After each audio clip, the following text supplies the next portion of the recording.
At every Thanksgiving dinner, there's always that one relative who makes a joke that goes just a bit too far. In my family, that relative was Uncle Roy. He wore sarcasm like cologne, thick, noticeable, and hard to ignore. And that year, as I walked into my parents' house with a bottle of cranberry cider under one arm and a pie I'd made myself in the other, his voice cut through the living room like a butter knife. "Well, look who finally showed up," Roy said, his lips twitching into a smirk. "He'll probably ask for leftovers before we even sit down." The room chuckled lightly, everyone but me. I forced a smile, said nothing, and handed my pie to my cousin Kelly in the kitchen. It wasn't the first time Roy had made a dig at me in front of everyone, and I knew it wouldn't be the last. I was used to it by now. My name's Nate. I'm 31. I own a small tech consulting business I started out of my college dorm, and though it's doing well now, more than well, honestly, you'd never guess it from the way my family treats me.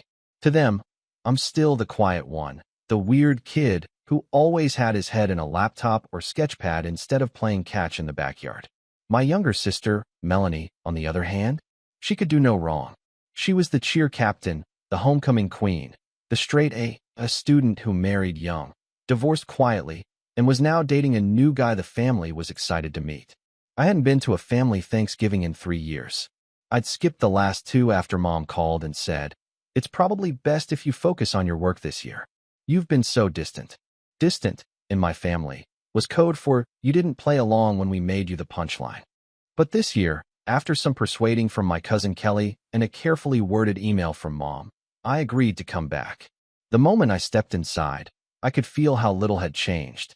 The living room was packed. Cousins, aunts, uncles, neighbors who always seemed to find their way over around dinner. The fireplace was lit, the football game was on, and the table was already set for what looked like 20 people.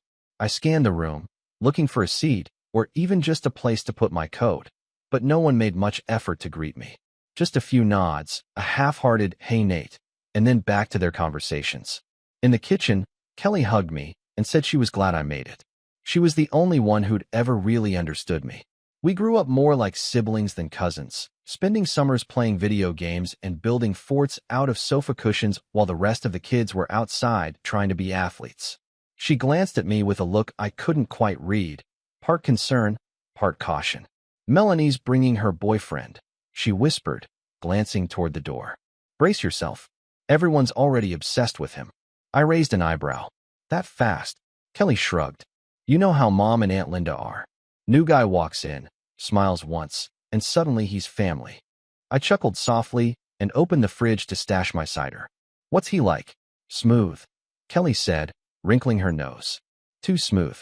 Like someone who practices compliments in the mirror." Just as I was about to ask more, I heard the front door open. The room quieted, then erupted with greetings and laughter. Melanie had arrived. I stepped into the hallway just in time to see her walk in, wrapped in a camel-colored coat, her arm looped through the elbow of a tall guy in a navy blazer. He had that polished, magazine cover look, chiseled jawline, expensive haircut, clean-shaven, and confident. His eyes scanned the room like he already owned it. "Everyone," Melanie beamed, "this is Carter." Carter. Of course his name was Carter. He gave a charming little wave and smiled, that kind of smile you usually see in toothpaste ads. One by one, the family fawned over him. Uncle Roy clapped him on the back, Aunt Linda offered him wine before he even took off his coat, and my mom had that sparkle in her eyes, the one she used to reserve for Melanie's ex-husband, before he apparently became persona non grata. Carter's eyes landed on me briefly, then flicked away like I was just another lamp in the corner. He didn't introduce himself. He didn't ask my name. He didn't even nod. I stood there awkwardly before retreating to the kitchen again. The evening dragged on. Carter charmed every adult in the house. He helped Grandma with the mashed potatoes, showed the little cousins a card trick, and even helped Uncle Jerry fix the wobbly leg on the folding table. I watched all of it in quiet disbelief. The guy was running for family president, and he was winning by a landslide. Dinner was announced, and everyone scrambled for seats like it was musical chairs. I found a spot on the far end of the kids' table, which now hosted the leftovers, the unmarried cousins, the quiet ones, the ones who didn't bring a date. I didn't mind, honestly. It gave me space to think. As we ate, I kept noticing Carter glancing at me. It wasn't constant, but enough that I felt it. I wasn't sure what it meant. Maybe he finally realized I existed. Maybe he was just curious why no one had introduced us. Maybe, deep down, he was threatened by me. I doubted it, though. Dessert came around, and Kelly passed me a plate of pumpkin pie. "Holding up okay?" she asked quietly. "Fine," I said, though I didn't sound convincing. Then, just as I was taking my first bite, I heard it again. Uncle Roy, loud as ever. "You know, I bet Nate's just here for the leftovers." There was laughter. Someone muttered, "Well, he is the quiet type." And someone else added, "He probably brought Tupperware." It wasn't funny, but I smiled anyway. That's what you do when you've been the family's punchline for most of your life. You smile, and you wait for it to pass. But this time, it didn't pass. This time, someone across the table froze. Carter. He was staring at me now. Really staring. Like he'd seen a ghost. Melanie nudged him gently. "What's wrong?" He didn't answer. His brow furrowed. Then, slowly, he reached into the inner pocket of his blazer, pulled out his phone, and tapped it a few times with a shaky finger. "That's him," he whispered. Melanie frowned. "What?" Carter looked at me again, then turned the phone around to show her something. She leaned in, squinted, and her face went pale. Next to her, my Aunt Linda, who had been sipping wine and laughing at a joke someone told, caught sight of the screen and let out a tiny gasp. Her hand trembled, her glass tilted, and in one quick motion, red wine splashed across the table and shattered on the hardwood floor. The room fell silent. All eyes were on me, and I had absolutely no idea why. But I was about to find out. I didn't move at first, just sat there, forks suspended midair, confused as hell while the room around me froze in place. Aunt Linda's broken wine glass lay scattered on the floor like a metaphor for whatever tension had just splintered through the air. Someone was whispering, too low to catch. Melanie's hand was clamped around Carter's wrist, and he was still holding out his phone, though he'd turned it slightly now, angling the screen away from me. Their eyes flicked between me and the image, back and forth, like they were trying to match a face to a mugshot. And I couldn't shake this gnawing feeling in my stomach, that I was missing something big, something that, judging by the reactions, I was the last person in the room to understand. Then Melanie leaned back in her chair and muttered, just barely above a whisper, "You didn't tell me it was him." Carter still didn't say anything. That was the moment I realized I wasn't just invisible anymore. I was something worse. I was recognized, and not in a good way. "Okay," I said, my voice breaking through the silence like a cracked window pane. "Someone want to let me in on the joke?" No one laughed. No one spoke. Finally, Carter cleared his throat. "You run a consulting firm, right? Software security?" I nodded slowly. "Yeah, that's right." "What?" He pressed his lips together, weighing his words. "Do you ever do legal audits? Internal breach reviews?" My mind reeled. That wasn't exactly my bread and butter, but I'd taken a few private contracts over the years, usually small companies looking to quietly identify leaks, backdoors, embezzlement. All hush-hush stuff. I was careful. Always signed NDAs. Always made sure I didn't poke where I wasn't welcome. Carter set his phone face down on the table like it was radioactive. "You did a contract last year with Linton Dynamics." And then it hit me. Linton. God. That job. It was one of the messiest I'd ever taken. An insider had been siphoning intellectual property and leaking prototypes to a rival firm. Took me weeks to trace it. I'd followed the trail through VPNs, burner accounts, cloaked servers, until I finally narrowed it down to an employee named Ethan Warren. Corporate brought the hammer down hard. Terminated him the next day. I heard later they filed a civil suit. But that was where my involvement ended. Or at least I thought it did. Carter's eyes were dark now. His voice cold. "That was my brother." My throat went dry. Oh, there it was. That connection. That thread that tied us in this sick little knot of coincidence. "I had no idea," I said genuinely. "I wasn't even given a name until the end. I just followed the data." He leaned back, folding his arms. "Yeah, well, that data got my brother blacklisted. Couldn't get a job for 8 months. Ended up moving back in with our parents. Everything fell apart." I looked at Melanie, who was now staring at me like I was radioactive. Like I'd poisoned her perfect little dinner with truth. "You ruined someone's life," she said quietly. And something snapped in me. "I did my job," I replied. "Your boyfriend's brother was stealing trade secrets. I didn't frame him. I didn't falsify anything. I traced an IP address. I matched login logs. I cross-referenced security cameras and time-stamped file deletions. That's it. But it didn't matter. In that moment, the mood had turned. I could feel it, like cold air creeping through a cracked window. To them, it didn't matter that I had followed protocol, that I had no clue who Ethan Warren was. All they saw now was me, the outsider, the weirdo who'd suddenly revealed he was more than they assumed. I wasn't just Nate, the guy who brought his own pie and laughed off Uncle Roy's jabs. I was the guy who ruined someone's family, and they hated me for it. The whispers started before dessert was even cleared. I heard my cousin Derek mutter something about snakes in the grass. Aunt Linda kept casting glances at her wine-stained skirt, like I was somehow responsible for her clumsiness. Even my mom, sweet, quiet mom, gave me a look that made my chest ache. It was disappointment. Real, honest-to-God disappointment. Not because I'd done something wrong, but because I'd upset the dynamic. I'd rattled the glass dome that kept our family delusions intact. The rest of the evening passed like a slow-motion car crash. No one asked me about work. No one complimented the pie I baked. No one even thanked me for coming. Carter, meanwhile, was treated like some wounded prince. Aunt Linda brought him fresh apple cider. Grandma asked him about his trauma. Melanie clung to his arm like he was going to evaporate. I stayed until the dishes were half cleared. Then I stood, grabbed my coat, and told Kelly I'd text her later. As I walked toward the door, my father appeared at my side. His voice low. "You know," he said, "maybe next year, just send a card or something." I blinked. "Excuse me." "You're always welcome," he added quickly. "Of course, but maybe a little less drama next time." I stared at him. At the man who, when I was 12, told me I'd never understand people because I spent too much time on computers. The man who once grounded me for fixing the family printer too well because he assumed I must have broken it first. He looked at me like I was the storm that ruined his picnic.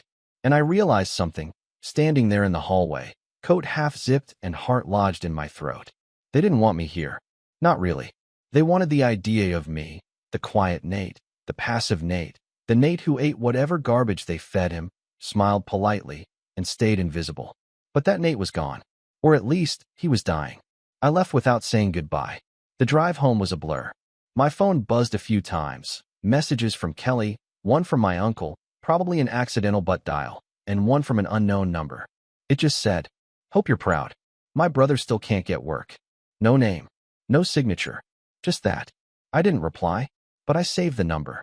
Because deep down, I knew this wasn't over. Not by a long shot. The next morning, I woke up to a group text from my mom. "Thank you everyone for a beautiful evening. So much love in one house. We are truly blessed." No mention of the wine glass. No mention of the Cold War that had silently unfolded across the table. No mention of me at all. But I noticed something else. A photo attached. It was the family gathered around the dinner table, everyone smiling, glasses raised. Carter had one arm draped around Melanie's shoulder. Even Uncle Roy was mid-laugh. There was one empty chair at the end. Mine. I stared at that photo for a long time. And for the first time in years, I didn't feel hurt. I felt clarity. This family had never really seen me. Not for who I was. They'd seen a placeholder. A scapegoat. A background character in the Melanie show.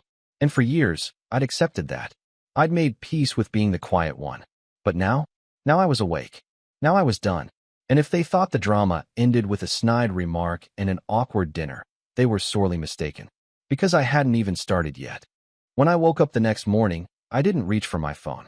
I didn't check my emails or scroll through my messages or see how many comments had piled up in the family group chat. I just lay there, staring at the ceiling, my hands behind my head, and let the silence sit heavy on my chest. The photo. That cursed photo of everyone smiling around the table, with that one empty chair at the far end. My chair. It kept flashing in my head like a screensaver I couldn't turn off. Part of me wanted to laugh. I mean, what had I really expected? A hero's welcome? A warm hug? "Oh, we're proud of you, Nate." Please.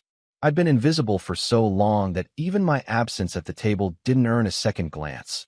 Just a hole in the photo and a reminder that I didn't belong. But still, it hurt. The deeper cut, though, was Dad's comment. "You're always welcome, but maybe a little less drama next time." That one kept echoing like a looped voicemail in my head. I hadn't brought drama. I hadn't even said anything at dinner. All I'd done was exist, and that alone had been enough to fracture the illusion they worked so hard to maintain. And that's when I realized I wasn't at rock bottom because of what happened at Thanksgiving. I'd already been at rock bottom for years.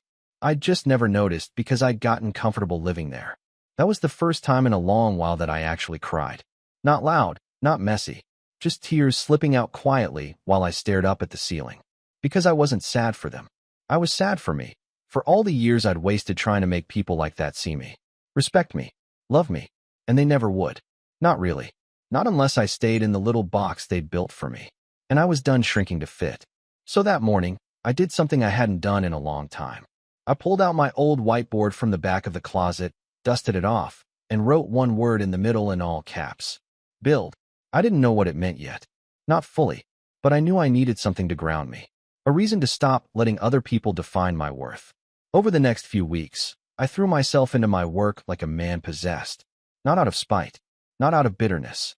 But because, for the first time in forever, I realized how much I'd been holding back. Playing small. Avoiding the spotlight out of some twisted loyalty to people who were only ever comfortable when I was beneath them. My consulting firm had been steady for years. I had 4 remote contractors, 2 regular clients, and a couple of passive income projects that brought in just enough to live comfortably. I wasn't flashy. I didn't drive a Tesla. I didn't post motivational quotes on LinkedIn. I just solved problems and got paid for it. But something about Carter, about the way he looked at me when he realized who I was, lit a fire under me. That kind of fear, that kind of recognition, I wanted more of that. Not because I liked being feared, but because it meant I was finally seen. So I started saying yes to things I used to dodge. Bigger contracts, public case studies, a guest podcast appearance on a cybersecurity channel that used to terrify me just thinking about it. I rewrote my company's website from scratch, cleaned up the branding, hired a designer to make it look sleek.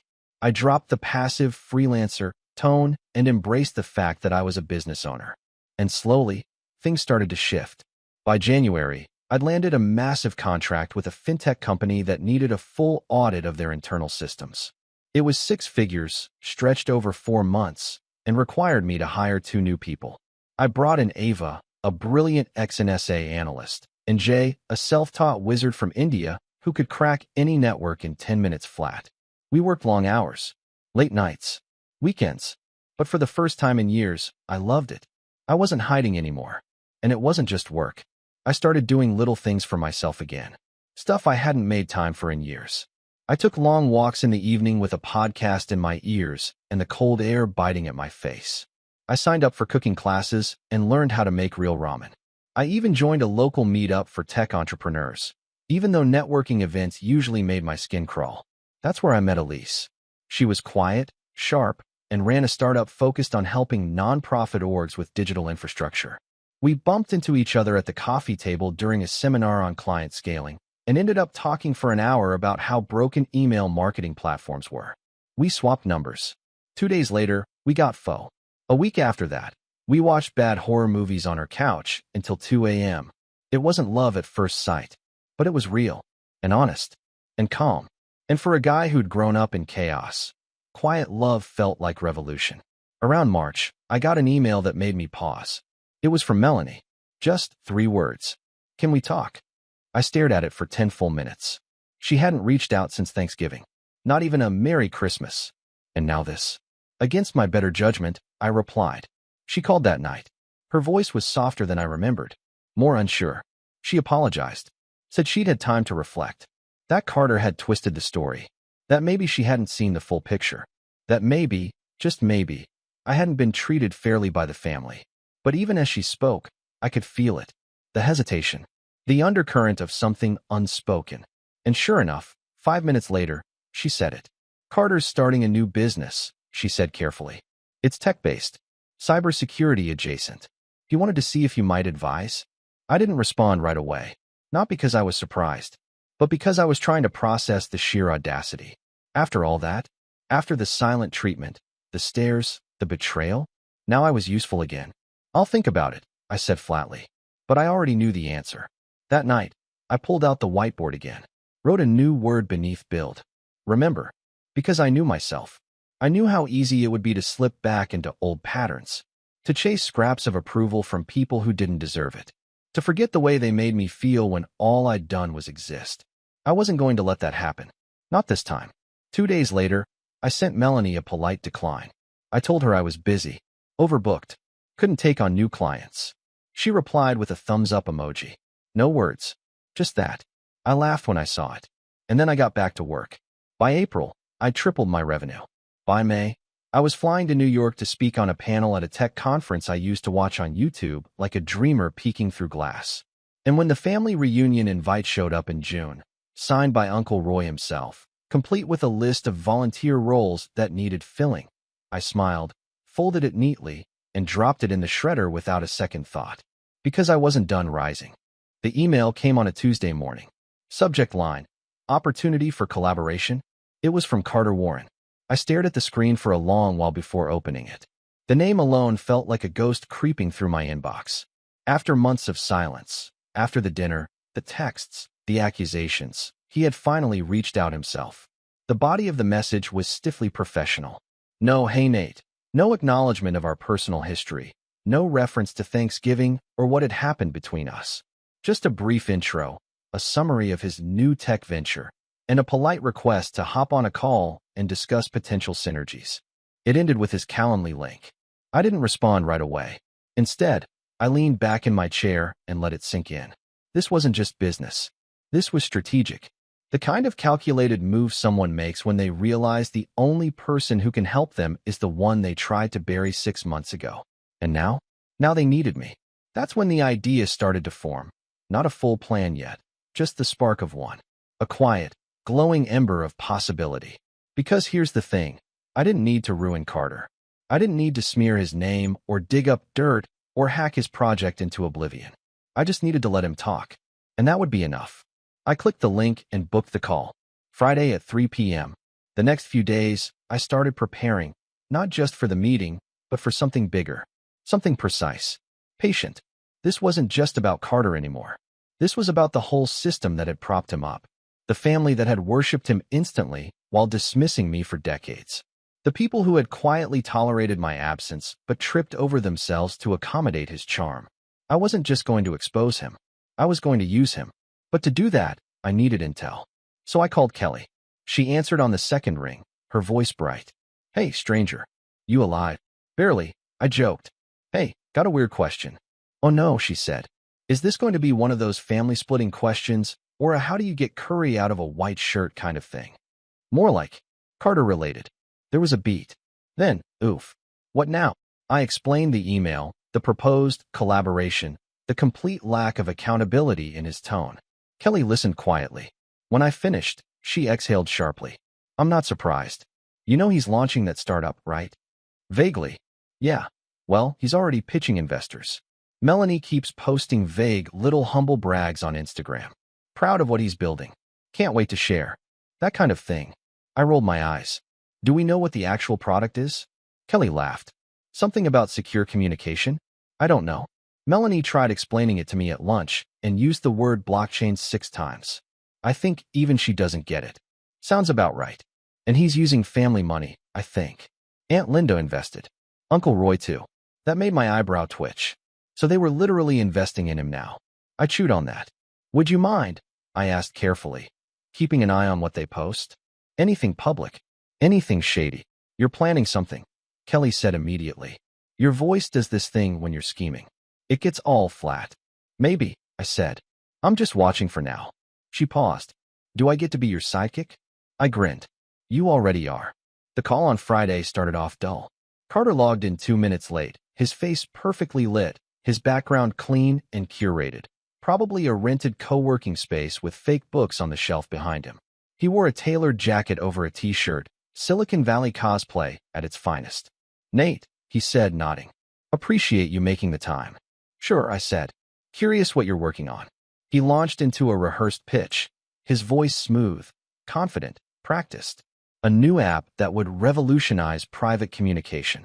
Decentralized architecture. End-to-end encryption. AI-enhanced threat detection. All the buzzwords. He name-dropped investors he was in talks with, mentioned a few strategic partners, and casually floated the idea of bringing on someone with a strong forensic background to audit the core security before launch. That someone, obviously, was me. But here's what stuck out. His platform wasn't ready. In fact, it wasn't even built. He was pitching wireframes and vaporware, just a glossy deck and a few UI mockups. The backend wasn't done. The encryption libraries were open source, with no custom implementation. And the AI threat detection? Pure fantasy at this stage. I kept my face neutral the whole time. When he finished, I asked a few questions, basic ones, deliberately naive. He answered confidently, but his replies were vague, non-technical. He didn't understand the infrastructure he was claiming to build, which meant one thing: he was lying to someone, either the investors, the family, or both.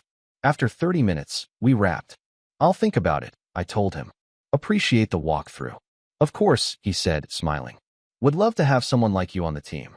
As the call ended, I took a screenshot of the deck he'd shared on screen, just a glimpse, but enough to trace. Over the next week, I began digging. Quietly, carefully, using the few details from the deck and the company name he'd dropped, CipherSet. I found their website. It was sleek but hollow, full of aspirational language and empty promises. I ran a WHOS lookup on the domain, registered to a shell company in Delaware. Classic. Then I searched public business registries. Carter wasn't listed as a founder. Some guy named Victor Harper was. A name I didn't recognize. I dug deeper. Victor Harper had 2 other LLCs, both dissolved. One had been investigated for securities fraud. Quietly. No charges filed. I started connecting the dots. This wasn't just a tech bro with a dream. This was a puppet. Or worse, a front. And Carter? He was either clueless or complicit. Either way, it was gold. By the end of the month, I'd assembled a neat little folder of everything I'd found: investor slides, fake metrics, registration details, and even a few public testimonials on the website that, when reverse image searched, turned out to be AI-generated headshots. I had the kindling. Now I needed the match. That's when Kelly came through again. She texted me a screenshot from Melanie's Instagram. It was a boomerang video of champagne flutes clinking over a caption that read, "Celebrating our seed round. $350K raised, and just getting started." That was the confirmation I needed. They weren't just talking to investors anymore. They had funding, and they were using that funding, based on false claims, fake prototypes, and fake endorsements. Legally, that was a minefield. I consulted a lawyer I knew, a discreet, brilliant guy named Marco I'd worked with during the Linton job. I told him I had a client who might be exposed to an investment built on deceptive materials. I didn't name names. I just asked what the reporting thresholds were. Marco didn't even hesitate. If someone's misrepresenting their product to raise money, and you can prove it, you have enough to go to the SEC or even the FTC, depending on the scale. Investors can sue for damages. Founders can be held liable. I nodded slowly. Even if it's just family and friends investing, doesn't matter. Fraud is fraud. I thanked him. Then I called Kelly again. "I need names," I said. "Everyone in the family who's put money into CipherSet." She didn't ask why, just said, "Give me a day." When she got back to me, the list was longer than I expected. Uncle Roy, $50,000. Aunt Linda, $35,000. Grandma, even $10,000. One of our cousins, $25,000 from his college fund. They'd all bet on Carter, and none of them knew they were holding a grenade. I didn't feel smug. I didn't feel angry. I felt ready. I wasn't going to ruin Carter out of spite. I was going to shine a light on the truth. Let the consequences fall where they may. Because for the first time in my life, I wasn't reacting. I was strategizing. And the next move was mine. I didn't confront anyone right away.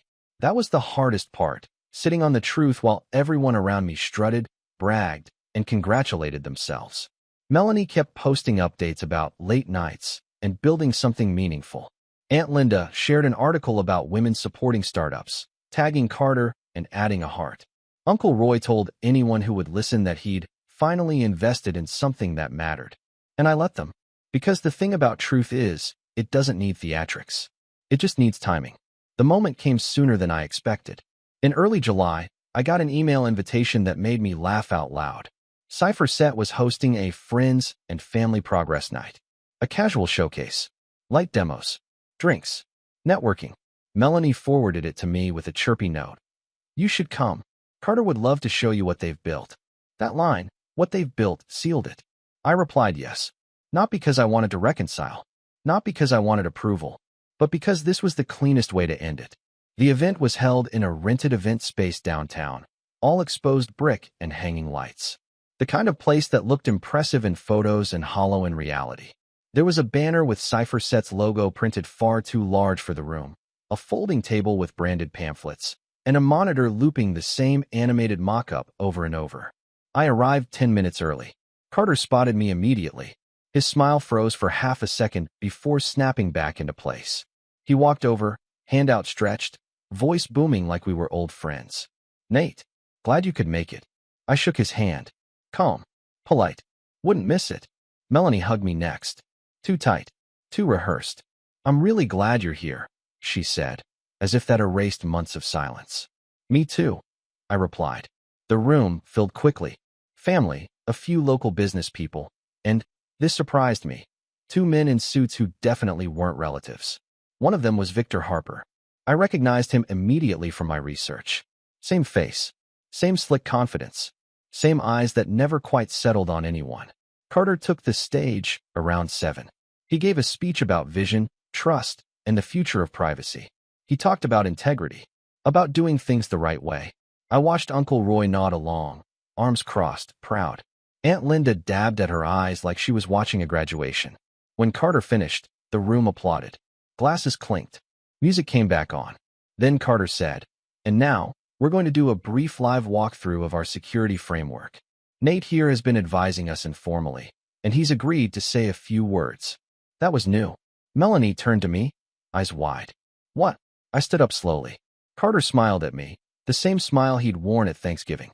Confident. Certain. He thought he'd put me on the spot. Thought I'd freeze or deflect or play small like I always used to. Instead, I stepped forward. "Thanks, Carter," I said evenly. "I actually haven't advised Cipher Set. But since everyone's here, I think it's a good time to clarify a few things."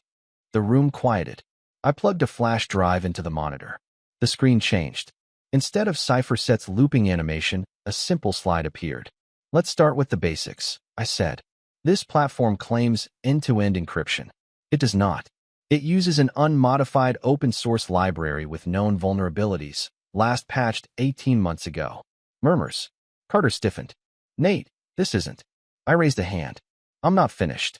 Next slide. "These user testimonials? Generated. Stock photos. Reverse searchable." Another slide. "These performance metrics? Projections presented as current data. That's misrepresentation." Victor Harper shifted uncomfortably. I kept going. Calm. Precise.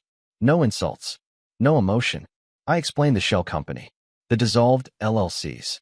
The lack of a working backend. The absence of any proprietary security architecture. Then I turned to the room. If you invested in Cipher Set based on these claims, you were not given accurate information. Silence. Aunt Linda looked at Uncle Roy. Uncle Roy looked at Melanie. Grandma's hands trembled in her lap. Carter finally snapped. "This is a personal attack." "No," I said. "This is documentation." Victor stepped forward then, trying to take control. "We can explain." "That won't be necessary," said one of the men in suits. He stood, pulling out a badge. "SEC," he said simply. "We've been reviewing Cipher Set for a few weeks. This presentation confirms several concerns." The room erupted. Questions. Gasps. Someone dropped a glass. Melanie looked like she'd been slapped. Carter went pale. Victor started talking fast. Too fast. The agents asked for documents. Phones. Laptops. I stepped back, letting it unfold without me. I didn't gloat. I didn't smile. I just watched the truth do what it always does when it finally gets air. The fallout was swift. Cipher Set's accounts were frozen, pending investigation. Investors were notified. Lawyers got involved. Victor disappeared within a week. Carter was left holding the wreckage. Family group chats exploded. Uncle Roy called me 23 times. I didn't answer. Aunt Linda left a voicemail crying, asking how I could do this to family. Melanie showed up at my apartment unannounced, eyes red, voice shaking. "You humiliated us." I looked at her, really looked at her, and felt something close to peace. "I didn't humiliate you," I said. "I told the truth. You just weren't ready to hear it." She left without another word. The investigations dragged on for months.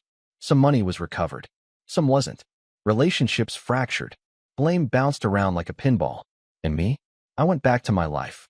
Work flourished. My firm grew. Elise stayed. Kelly stayed. The people who mattered didn't question my choices. They understood them. Thanksgiving came around again. I didn't get an invite. I didn't need one. Because for the first time, I wasn't the quiet one at the end of the table. I wasn't the punchline. I wasn't invisible. I was just finally free.